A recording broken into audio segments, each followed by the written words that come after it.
Hello hello friends, welcome back to our channel Masala React, जहां आपको मिलेगा एंटरटेनमेंट का डेली रोज। आज आपके एंटरटेनमेंट के लिए हम लेकर आए हैं वरीसो के सीन 6 पे रिएक्शन। लास्ट सीन के अंदर फाइनली जो चेयरमैन है वो विजय बन चुके हैं और वो डिजर्व भी करते थे यार। मतलब इतना अच्छा लगा वो जो उनका पर्सनालिटी, वो जो एटीट्यूड चेंज आया ना एकदम से चेयरमैन बनने के बाद, वो हमें बहुत पसंद आया। लेट्स सी अपने दोनों भाइयों को वो कैसे सही करते हैं, क्योंकि मुझे ऐसा लगता है शायद अपने फादर की डेथ से पहले वो पूरा परिवार एक कर देंगे, ऐसा लग रहा है। देखते हैं आज के सीन के अंदर क्या कुछ खास देखने को मिलता है, फिर इसके बारे में बात करेंगे।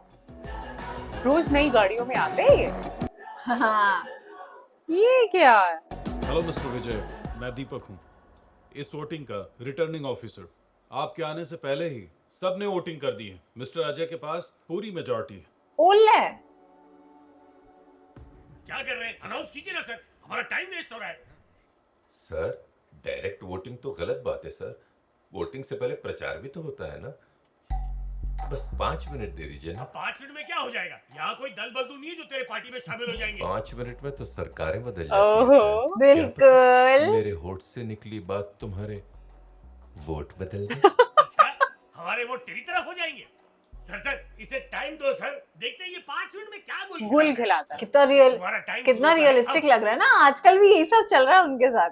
सर, इस कंपनी को बनाने में मेरे पिताजी का खून, पसीना, भूख। पसीना बहाया, ये सब सुनकर हम नहीं पिघलेंगे। ऐसी कहानियों से हम पे कोई असर नहीं होता। मोटी चमड़ी का हूँ बेटा, कुछ नया सोच। Please once more. मुन्ना, नई कहानी सोच। ऐसी कहानी सुनाऊंगा प्यारे, झटका खा जाओगे सारे के घपला। सारे। इनके घपले सुनाएगा। ये नाम है सर एक बुक का। किताब है? उस किताब में सबसे पहला चैप्टर है एक फैमिली मैन का। मुंबई का एक बहुत बड़ा आदमी जिसका नाम था क्या नाम था sir? If you don't mind, मैं उस कैरेक्टर को आपके नाम से सम्मानित कर सकता हूँ। इन्हीं के अब सारे कारनामे सुनाएगा। वेल राज एक आदर्श फैमिली मैन है सर। बेटी फॉरेन में डॉक्टरी कर रही है, बेटा एक बड़े कॉलेज में पढ़ाई कर रहा है। उनके उसूल और आदर्श इतने बजट के बाहर हैं कि बेटे के बर्थडे पार्टी पे भी चवन्नी खर्च नहीं करते। कहते मेरे बदबूदार और कम हीमोग्लोबिन वाले खून पसीने की कमाई है। कम हीमोग्लोबिन तो वाले। उनको गॉड मानती है सर।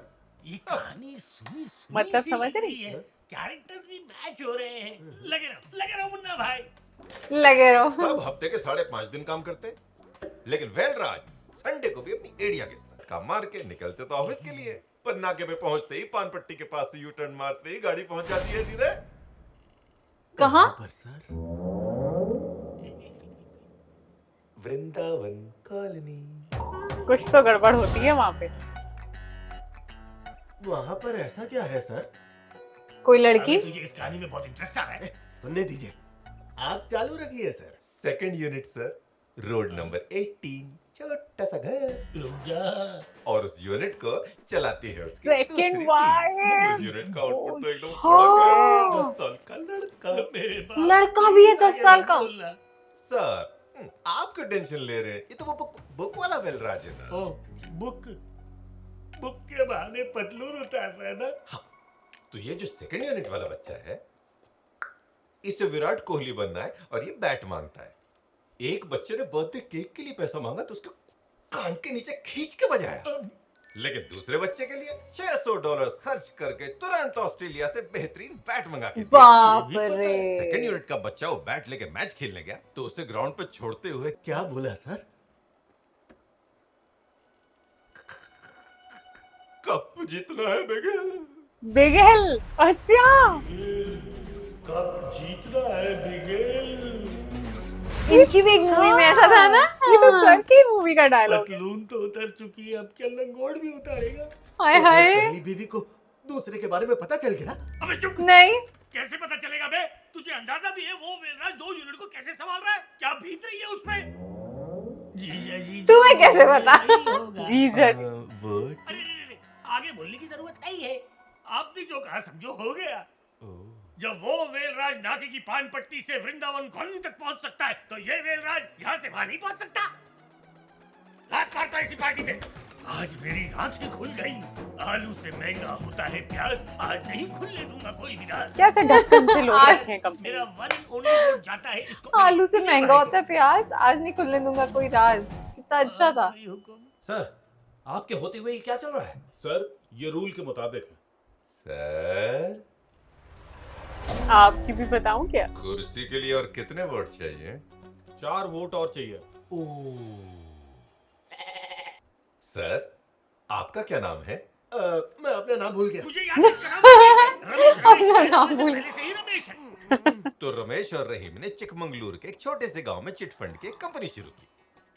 कुछ वक्त के बाद धोखेबाज रमेश गरीब गांव वालों का सारा पैसा लेकर वहां से उड़न छू हो गया। ओह। उस हाय बद्दुआ वाले पैसे को इन्वेस्ट करके बड़ा आदमी बन गया और फिर एक कंपनी के अंदर कौन बनेगा चेयरमैन वाला गेम खेल रहा है और वहां रहीम हाथ सैनिटाइज करके उसके पीछे पड़ा है। पोल खुलने वाली है। तू हाथ लग गया तो तुझे छील के रख देगा। दल बदल ले।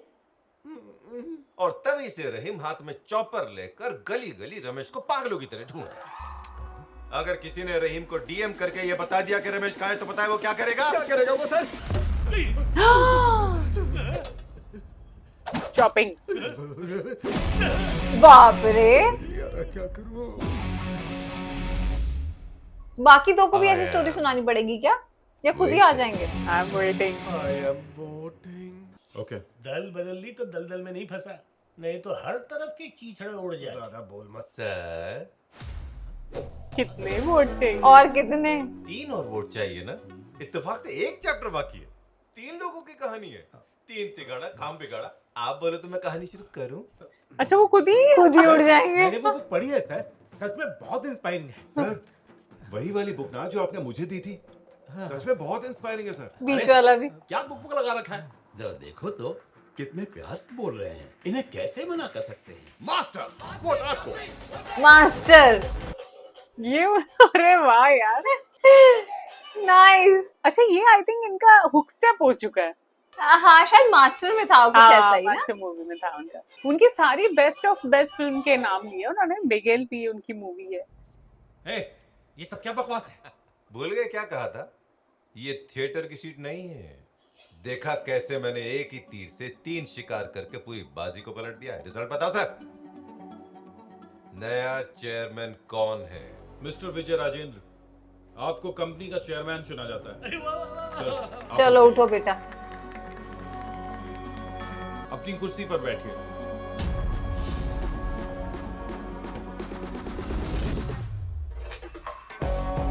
क्या स्टाइल है। पावर सीट मेरी मेरी जान उस पे बैठने वाले में होनी चाहिए। और जो सीट पे बैठा है ना, वो सिर्फ पावर नहीं, पूरा पावर हाउस है। अरे सुपर। डायलॉग कैसा लगा? बहुत अच्छा। सुपर ब्लॉकबस्टर है, ब्लॉकबस्टर। तालियां बजाओ भाई। क्या हुआ माँ?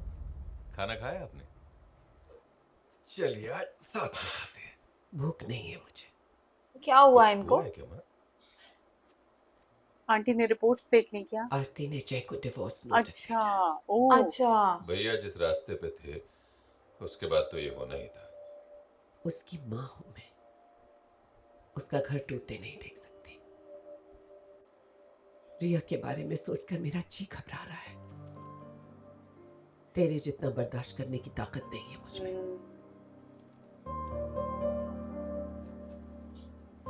अभी तो बहुत बड़ी बात नहीं पता आंटी आपको। सही बात। मैं समझ सकता हूँ आप पे क्या बीत रही है, लेकिन तलाक के अलावा क्या आपके पास इस समस्या का और कोई हल नहीं है? ये वैसे तो सच में नहीं है, वो आदमी सुधरने वाला है। तुम ही बताओ मैं क्या करूं। इस वक्त आपसे क्या कहूं मैं भी नहीं जानता। बस इतना जानता हूं कि जिस परिवार को बनने में बरसों लगते हैं, अगर वो एक झटके में टूट जाए तो। तुम होते कौन हो ये सब कहने वाले? मेरे पापा कहाँ हैं? वो क्यों नहीं आ रहे यहाँ बात करने के लिए? रिया, मेरे पापा, तुम्हारे पापा हैं अब? आप चाहे जो भी फैसला करें, मैं और मेरा परिवार आपका और रिया का हमेशा साथ देंगे, चाहे जो हो जाए। उस दिन दीदी से तुमने ही कहा था ना कि छोड़ दो, और अब तुम मना कर रहे हो। ये नोटिस लो, अपने भैया को दो, देखना वो साइन कर देगा। पता था वो साइन कर देगा, इसीलिए यहां आया।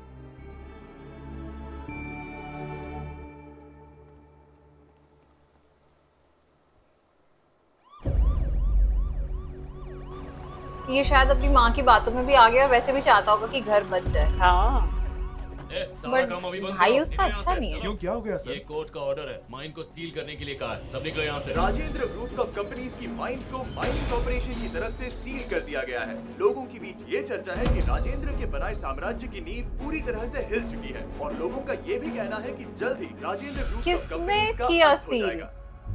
इससे हमें बहुत नुकसान होगा सर। हमारा सारा बिजनेस माइन से जुड़ा हुआ है। आपके पापा ये सदमा बर्दाश्त नहीं कर पाएंगे। Department of geology. What the hell is this? मेरे माइंस का लीज पीरियड 50 सालों का है और अभी सिर्फ 30 साल हुए हैं। आप सील कैसे कर सकते हैं? रूल्स तोड़ रहे हैं आप। मिस्टर राजेंद्र, प्रॉब्लम रूल्स में नहीं है, आपके परिवार में है। तो आपकी कंपनी में तीन डायरेक्टर्स हैं। उनमें से 2 डायरेक्टर्स ने लाइसेंस लेके कंटेस्ट किया है, इसलिए कानून के मुताबिक हमें माइंस को सील करने के राइट्स हैं और यही हमने किया है। क्या वो आपको जो दोनों भी बात करनी है, बच्चे हैं कंपनी इनके, के मतलब डायरेक्टर बेटे से हैं? कीजिए, वो आने वाले हैं। ऑब्वियस सी बात है। ओह गॉड, डिस्गस्टिंग। बॉडी चेंज कर ली यार, कितने बिकाऊ लोग हैं ये। भाई साहब ये क्या किया इन लोगों ने? गधे हैं दोनों क्या? अपने फादर के अगेंस्ट, अपने कॉम्पिटिटर के साथ। और ये जेपी ये नहीं सोच रहा जो अपने बाप का नहीं हुआ वो मेरा क्या होगा। एग्जैक्टली।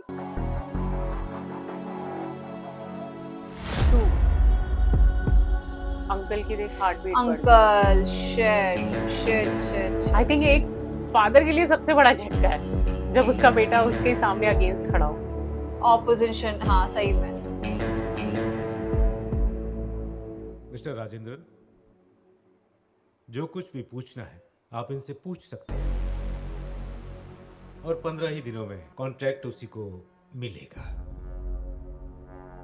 ये टेंडर की वैसे भी सारी वीक जितने स्ट्रॉन्ग पॉइंट्स हैं सब बता ही गई। अगर जीतना है तो तुम्हारे दोनों बेटों का सामना करना पड़ेगा।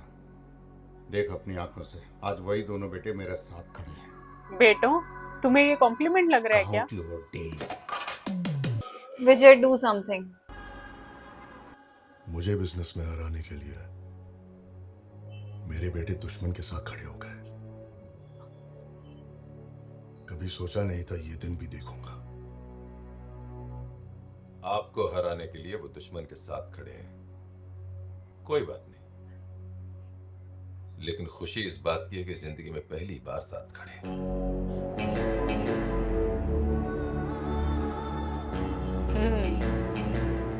सही बात बोली। ये भी पॉइंट है। ये हमने नहीं सोचा। सर, आज तक माइंस के लिए जितने भी टेंडर्स भरे गए उनकी सारी डिटेल्स और फाइल चाहिए मुझे। अब तक भरे गए सारे टेंडर्स की डिटेल्स इसमें है सर।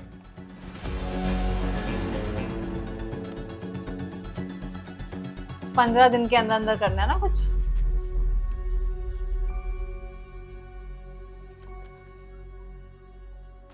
डॉक्टर ने आपको आराम करने के लिए कहा है। किसी भी हाल में हमें ही ये टेंडर हासिल करना है। उन्होंने तो इन्वेस्टर से बात करना भी शुरू कर दिया है। अगर ये टेंडर उसके हाथ लग गया तो वो तेरे भाइयों को जिंदगी भर नचाएगा, कठपुतली की तरह। एक मगरमच्छ है वो, एक बार उसने जकड़ लिया तो निकलना नामुमकिन होगा। वो जानता है ये खेल मैं कैसे खेलूंगा, क्योंकि तेरे दोनों भाई मेरा तरीका अच्छे से जानते हैं। अच्छा। मेरी सोच, मेरा calculation, they know me inside out. But वो विजय को नहीं जानते। पापा किसी भी हद तक जा सकते हैं। उस माइन का कॉन्ट्रैक्ट $3 बिलियन का है। हम 4000 करोड़ कोट करेंगे। 4000 करोड़ से ऊपर कोट करना होगा, एटलीस्ट 5000 करोड़ तक। We have to push it. 4500 quote करना होगा। इतने से कुछ नहीं होगा। इतना नहीं, हमें उतना कोट करना होगा जहां तक उनकी सोच भी ना पहुंचे। कितना कर रही है? चौंका दो उन्हें। 6000 करोड़? पागल हो गए हो क्या? उन दोनों को मात देने का यही एक तरीका है। वो लोग कितना इसके कोट लिए हमें करेंगे? इन्वेस्टर चाहिए होगा। वक्त नहीं है हमारे पास, जल्दी करो। 6000 करोड़। अब समझ में आ रहा है कि ये टेंडर हमें क्यों नहीं मिलेगा, क्योंकि ये दोनों बेवकूफ हमारे साथ हैं। पर अब वक्त आ गया है एक तीर से राजेंद्र के तीनों बेटों का शिकार करने का। और उसके लिए इन्वेस्टर हमारा होना चाहिए। इन्वेस्टर की तलाश कर रहा हूँ। तो जल्दी किसी को ढूंढो जो हो स्मार्ट, अब कौन आने है? वाला है? शातिर,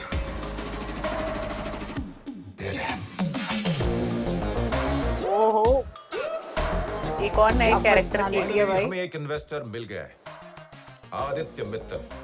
अच्छा, जो भी बात करो उससे सोच समझ के करना, वो बहुत शातिर है। हाय, हेलो सर। अच्छा, बात भी ये कॉल है पे जय करेगा। राजेंद्र और ये है अजय। इंट्रोडक्शन में मुझे कोई दिलचस्पी नहीं है। अच्छा, मुझे लगा As an मैं जानता investor, हूँ। मैं इस प्रोजेक्ट में इसलिए इंटरेस्टेड हूँ क्योंकि उन माइंस का कॉन्ट्रैक्ट $3 बिलियन का है। Sir, terms of the deal will be, वो मैं तय करूंगा। माइंस बेशक तुम्हारी हैं, लेकिन पैसा मेरा है। है। अब इनको थोड़ा भिखारी जैसा फील तो होगा। डील होगी 80-20। What? इसे डील कहते हो? 75-25। 55-45 और नथिंग। Good luck. बाप बेवकूफी की रे, तुम दोनों ने। इतनी मुश्किल से इतना अच्छा इन्वेस्टर मिला था, वो भी गया हाथ से। तो क्या हम फेंके हुए चिल्लर में खुश हो जाएं? कभी नहीं। तो फिर ठीक है, अपने बाप के सामने हारने के लिए तैयार हो जाओ।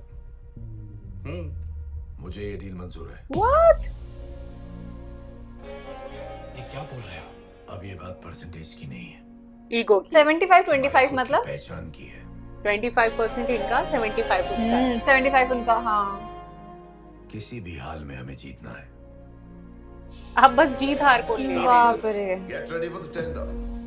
जैसे जैसे मूवी आगे बढ़ती जा रही है ना, और ज्यादा इंटरेस्टिंग होती जा रही है यार। मतलब नए बीच में चीजें आ रही हैं। अब जैसे ये टेंडर की बात आ रही है, वहां पे जब वो लोग बैठे हुए थे उस कोर्ट रूम के अंदर और अंकल जहां शिवर कर रहे थे ना, वहां पे जैसे ही विजय ने अंकल के हाथ पे हाथ रखा, मुझे वो इतना प्यारा लगा यार। मतलब कि आज वो ही अंकल के साथ खड़ा हुआ है और ये दोनों भाई। और विजय की वो बात भी बहुत अच्छी लगी कि हमारे अगेंस्ट खड़े हैं, बट एटलीस्ट पहली बार दोनों साथ खड़े हैं, और ये पॉइंट तो हमने सोचा ही नहीं था। लेट्स सी विजय क्या क्या करता है, कैसे ये डील अपनी तरफ करता है, क्योंकि मिलनी तो विजय को ही चाहिए, तभी उसके फादर थोड़े रिलैक्स्ड होंगे। नहीं तो सच में ये बहुत बड़ा ट्रॉमा है उनके लिए। देखते हैं क्या होगा नेक्स्ट सीन के अंदर। आज का सीन तो बहुत ही मजेदार। यार विजय का जो माइंड है ना, वो इतना स्ट्रांग है, और वो जिस तरीके से प्लानिंग करता है, वो उसकी सारी प्लानिंग इतनी एक्यूरेट होती है। जब वो बात ही करता है ना, तो मतलब टेंशन क्या चीज होती है, ये तो किस चिड़िया का नाम होता है, वो उसके फेस पे भी दिखाई नहीं देता। चाहे उसकी फैमिली में कितनी भी बुरी सिचुएशन चल रही है, उसके फादर इस टाइम मतलब बिल्कुल ऑन डेथ लाइन में ही लगे हुए हैं, उनका नंबर कभी भी आ सकता है, बट वो हमेशा अपने पापा को हंसाने की कोशिश करता है। और जिस तरीके से वो इतना सपोर्टिव है ना अपनी फैमिली के लिए, मतलब हम इतने ज्यादा सरप्राइज होते हैं उनकी वो सारी, आई थिंक लाइफ की जो वैल्यूज है ना, वो बहुत कुछ अच्छी चीजें हमें विजय सर सिखा रहे हैं। सो आज का ये सीन हमारी तरफ से तो बहुत धमाकेदार था। इस सीन को लाइक और शेयर करना और चैनल को सब्सक्राइब करना मत भूलिएगा। और हम मिलेंगे एक नई वीडियो में, तब तक के लिए ओके बाय।